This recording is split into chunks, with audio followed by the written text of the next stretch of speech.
Oke guys, selamat datang kembali di HZAV channel. Ya, jadi di video kali ini aku mau bahas partai dari Magnus Carlsen versus Nordberg Abdusattorov yang terjadi di FIDE World Blitz Open ya. Langsung aja di sini Magnus pegang putih, Nordberg pegang hitam. E4, E5, kuda F3, kuda C6, kuda B5, A6, gajah A3, kuda F6. Ya, ini adalah termasuk opening Ruy Lopez ya, Anderson variation. Lalu di sini Magnus menjawab dengan D3. Lalu hitam B5, gajah mundur ke B3, kuda E7, maksud saya gajah E7, A4, B4 didorong, lalu rokade dan rokadenya.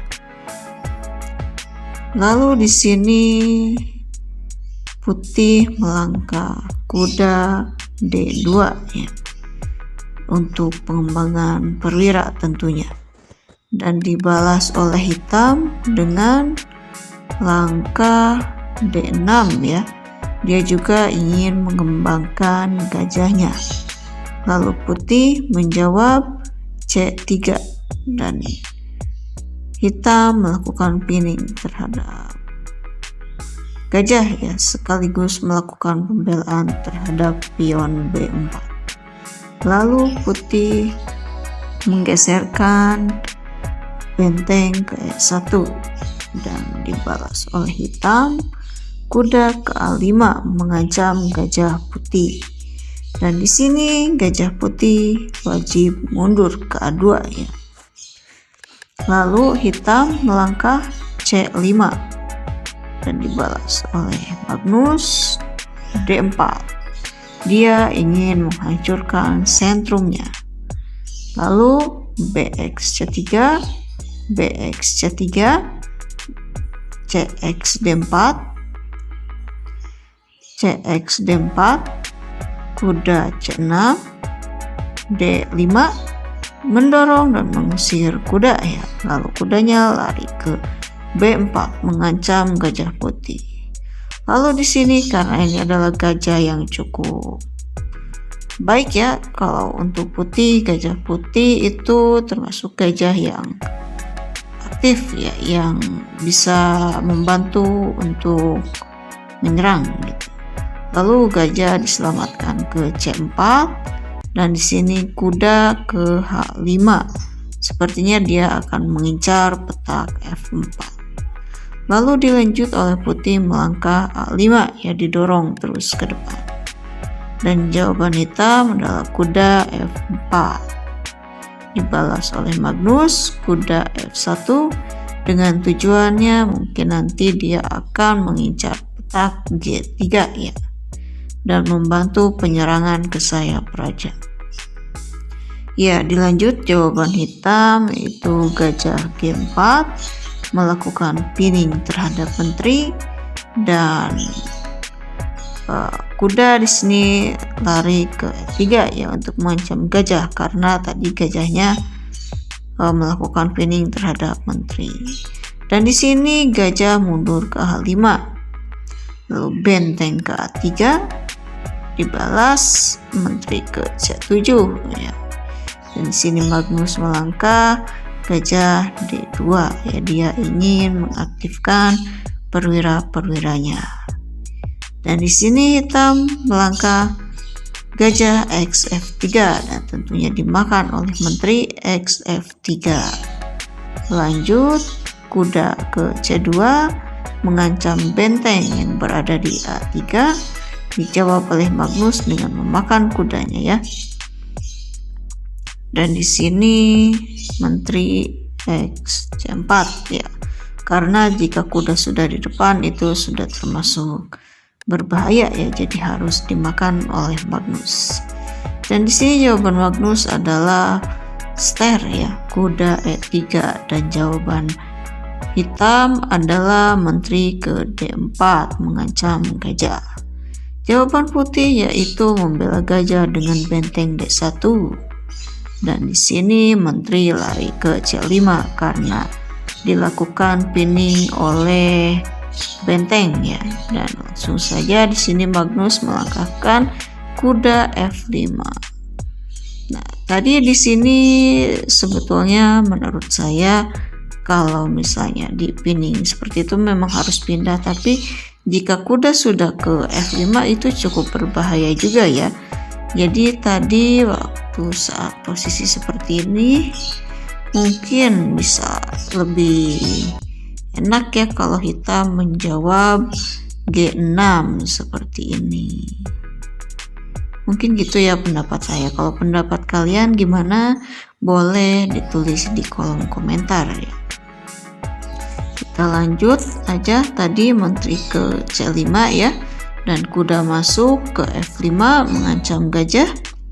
Lalu gajah pergi ke G5 ya. Dan di sini jawaban Magnus adalah H4 mengancam gajah tentunya. Lalu di sini gajah mundur ke F6 dan di sini benteng ke C3, Ster mengancam menteri. Menteri di sini memakan pion A5. Nah, ini adalah salah satu titik lemah ya yang dimiliki Nordyberg dengan ya memakan pion A5 itu sedikit membuat posisi hitam menjadi lemah. Lalu di sini putih atau Magnus melangkah G3 mengusir kuda dan kuda memakan pion di D5 ya. Di sini saya agak kurang mengerti ya mengapa dia memakan pion di D5, padahal mungkin dia masih bisa mundur ya kudanya ke G6, tapi dia memilih mengorbankan kudanya seperti itu. Coba menurut kalian apa tujuan Nordyberg memakan kuda, maksud saya memakan pion di D5? Tulis aja di komentar pendapat kalian. Tapi mungkin kalau menurut pendapat aku ya, dia kesana bisa aja ya nantinya dia akan melakukan, kalau misalnya dimakan ya sama pion, mungkin dia misalnya seperti ini makan, mungkin dia bisa mendorong seperti ini mengancam benteng dan menteri nantinya, tapi menteri putih nanti bisa ke G4 ya, seperti itu mungkin maksudnya seperti itu ya. Tapi langkah putih kan masih banyak ya, langkah putih masih banyak, jadi ancaman seperti itu tidak begitu berbahaya ya. Langsung aja lanjut seperti itu.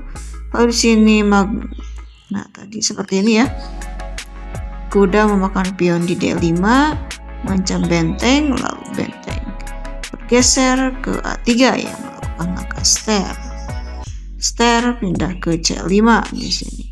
Lalu di sini jawaban putih adalah benteng C1 mengancam Ster kembali, dan di sini menteri B6. Lalu di sini EX D5 dan jawaban hitam adalah menteri D2 ya mengancam gajah. Di sini gajah diancam, lalu respon Magnus menjalankan benteng D3 untuk membela gajah. Dan di sini benteng D8 dimainkan oleh hitam. Di sini Magnus maju raja G2 ya karena perwiranya sudah tepat dan tidak ada yang harus dipindahkan ya. Jadi dia mengambil tempo dengan menjalankan raja G2.